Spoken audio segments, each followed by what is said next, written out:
kita semua. Mas Ipo, Assalamualaikum. Ya. Waalaikumsalam warahmatullahi wabarakatuh. Siap. Nggak bilang-bilang silaturahim ya. Apa kabar? Ya, Kau tahu acara ini? kan diposting tadi A. Oh Ya. gitu, suka ikutan juga, dengar-dengar gini-gini. Selalu kalau ada pas lihat pasti insya Allah join insya Allah. Alhamdulillah. Gimana nih Mas Ipo? Sok ada lagi besok mah bisnisnya udah gede sekarang ya. Amin. Kenapa suka ngirim terus ke itu tuh herbal apa tuh namanya propolis? Kan biar A-nya tambah sehat. Kalau ngirim juga nggak pelit-pelit tuh jebret. Gimana nih amalan apa nih Mas Ipo buat teman-teman semua yang menyimak ini pengalamannya? Saya sih sebenarnya biasa aja, tapi alhamdulillah punya mitra-mitra itu mereka banyak yang soleh. Jadi mereka Al-Qur'annya terjaga gitu ya. Terus juga saya pribadi kayak puasa sunnah kan jarang-jarang, tapi mereka tuh puasa sunnahnya terjaga. Terus mereka juga tahajud duhanya Masya Allah gitu ya. Kayak tadi pagi kita itu meeting jam 3 pagi, yang hadir tuh 2.600 2.600 mitra jam 3 pagi. Dan kita itu tradisikan tiap hari Senin. Meeting 2.600 pakai Zoom-nya 1.000 sisanya di streaming YouTube. Dan itu tradisi kita rutin tiap Senin ya, bagi mereka yang mitra. Jadi hadir. Bagi yang belum terbiasa, agar terbiasa bangun lebih awal sebelum subuh. Kan bangun sebelum subuh ini kan sehat banget. Itu bikin kata Nabi mengusir penyakit dari tubuh, dan kedua juga kata orang Barat curi start. Jadi yang lain bangun jam 6 ya, kalau orang Barat gitu ya. Nah kitanya bangun lebih awal 3:30 gitu. Jadi 2,5 jam lebih untung gitu. Itu jadi ya alhamdulillah mitra-mitra sih yang hebat, bukan kitanya. Alhamdulillah. Iya, Masya Allah. Walah, mitra jadi berapa mitranya sekarang yang udah gabung tuh? Adalah beberapa. Alhamdulillah. Baik. Apalagi nih Mas Ipo nih cerita dari para mitra yang rezekinya semakin dibuka oleh Allah, mungkin ada hikmah yang bisa dijadikan buat teman-teman. Jadi sebenarnya kita nggak ada strategi khusus, justru kita kayak kemarin ya, kan awal-awal pandemi terus terang semua orang ketakutan. Jadi memang akhirnya orang beli lebih banyak, konsumsi lebih banyak. Tapi begitu masuk bulan April, kemudian Ramadan, saya kan mulai jernih berpikir kan ini nggak benar juga. Jadi saya bilang kalau teman-teman di rumah aja, nggak ada kemana-mana, ya jangan minum berlebihan. Jadi mereka tuh rata-rata minum 3 sampai 5 kali konsumen itu. Jadi sehari 3 sampai 5 kali. Saya bilang ini cukup 1 kali aja gitu. Ya 1 kali aja cukup. Dan itu ya aman insya Allah gitu kan. Sebenarnya mau 3 kali 5 kali juga aman, tapi sebenarnya 1 kali pun sudah cukup gitu. Nah kita ngomong seperti itu apa adanya. Ya ternyata memang sebagian orang mengurangi pembelian ya, tapi akhirnya kita dapat customer baru, orang tambah percaya. Jadi gitu aja sih ya. Nggak ada strategi bisnis yang khusus sih, insya Allah nggak ada.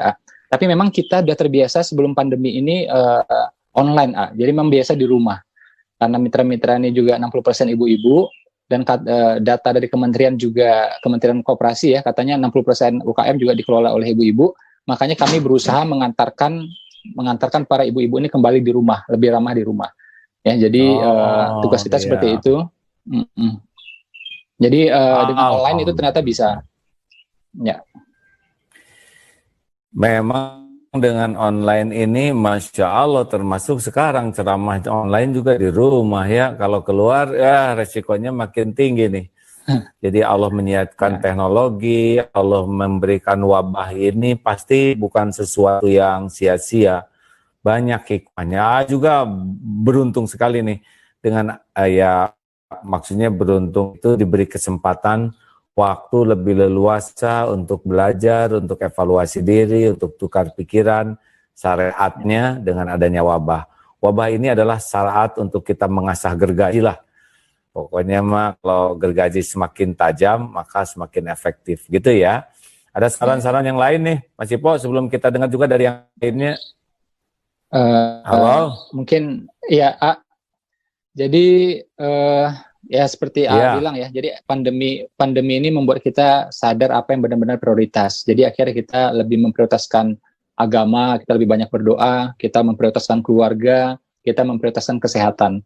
Kalau hari biasa kita lupa, tapi begitu pandemi, saya akhirnya juga invest waktu lebih banyak bersama keluarga, invest waktu lebih banyak untuk agama gitu. Jadi itu sih yang paling terasa pandemi sekarang ini. Pak. Jadi ini bagian dari karunia ya, yang biasanya sibuk kepada Allah serba sisa, hafalan gak nambah, sekarang oleh Allah diberi kesempatan seperti ini, betul? Masya Allah. Pak Faruk, ini ada masalah kayaknya ya, Ruk? Sinyal kuning Kak, izin. Sinyal saya yang kurang bagus ya? Ya, warnanya kuning di sini terdeteksi. Masih juga berarti kuning. ya, saya minta maaf, saya tambah lagi. Oke, terima kasih Mas Ipo ya. Terima kasih Mas Ipo, jangan dulu keluar, nanti tanya lagi. Silakan Pak Faruk, saya ganti internet dulu ya. Siapa? Ya. Silakan Mas Ipo dilanjutkan, mungkin share ilmunya. Silakan. Waduh. Aduh, ya ini rencananya mau dengar pengalaman dari teman-teman ini ya. Jadi saya kan sama A belajar udah lama ya. Jadi kalau A juga nggak ada pakai strategi macam-macam ya saya dalam bisnis. Kita juga berusaha nggak pakai macam-macam lah. Jadi intinya berusaha menawarkan, berusaha ngasih tahu yang baik-baik itu aja ya. Kalau ternyata orang pakai suplemen yang lain ya alhamdulillah. Kalau pakai kita ya alhamdulillah gitu. Kalau orang belinya kebanyakan ya jangan. Ya kalau dia cukup 1 kali ya 1 kali. Kecuali dia keluar rumah. Kalau dia keluar rumah ya sudah kita anjurkan dia 2 kali gitu. Jadi ini sih yang kita iniin ya. Dan alhamdulillah orang malah tambah percaya sama kita gitu. Karena ya apa adanya ya. Karena A juga bilang ya nggak usah strategi banget lah gitu ya. Kalau memang barang bagus mah insya Allah orang nanti percaya dengan sendirinya gitu. Terus juga mitra-mitra ini kan banyak. Dan mitra-mitra ini adalah haus dengan pembinaan. Jadi memang kita setiap hari itu membina mereka. Jadi kita bina melalui Zoom ya, melalui grup WA gitu ya. Mereka berharap biar kesehatannya membaik. Mereka berharap biar rezekinya membaik gitu kan. Makanya kita kawal terus. Dan materi yang kita berikan itu sekitar 70% itu adalah non-bisnis, 70% non-bisnis. Jadi kita undang ulama-ulama, ustadz-ustadz juga gitu ya. Hakim juga waktu itu pernah sekali alhamdulillah ya. Jadi 70% itu materi tentang parenting, tentang keluarga, tentang anak, tentang agama, tentang fikih sholat ya, fikih wudu dan semuanya. Nah, sekitar 30%, 35% barulah materinya tentang bisnis gitu. Nah, yang serunya itu ternyata begitu keluarga diperbaiki, agama diperbaiki, itu ya alhamdulillah nafkah akhirnya makin baik juga alhamdulillah. Jadi korelasinya kuat banget ternyata. Ya. Jadi begitu keluarga makin beres, anak mudah diatur gitu. Itu Karena yang membagikan rezeki itu kan Allah Subhanahu wa taala, dan Allah itu melihat setiap saat. Wa huwa ma'akum aina ma kuntum wallahu bima ta'maluna basir. Dan dia bersamamu dimanapun kau berada, dan Allah Maha melihat apa yang kau kerjakan. Jadi walaupun tidak jagoan strategi, tapi kalau orangnya mau dikasih rezeki oleh Allah ya dapat dia ya. Apalagi kalau kita berusaha memperbaiki diri sehingga Allah suka ke kita. Mungkin kita lugu di dalam bisnis ya, tapi kita punya dikasih hati yang baik, akhlak yang baik. Lah Allah ngasih rezeki gampang saja itu ya. Tinggal didatangkan yang ahli. Kalau kita kurang jago keuangan, nanti Allah datangkan yang ahli keuangan.